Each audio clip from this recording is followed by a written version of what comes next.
So the first one is going to be shirataki noodles.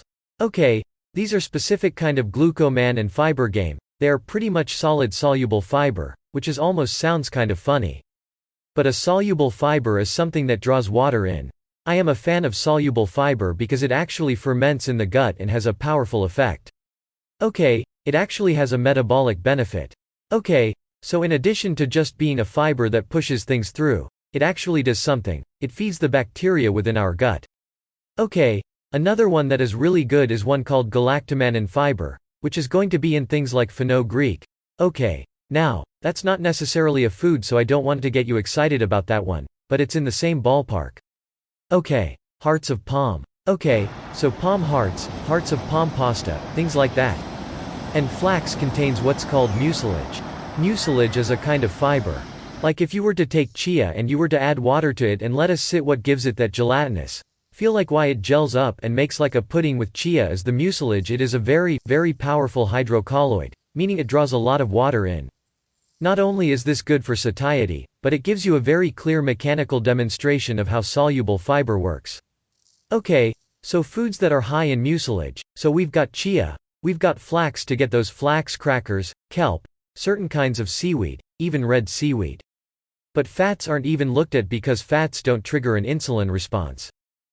They can to a very, very small degree, but it's almost immeasurable, so in this case, I would recommend that you look at coconut butter. Okay, coconut butter has a higher fiber content. Although most of the fiber in coconut butter is insoluble fiber versus soluble fiber doesn't make it bad.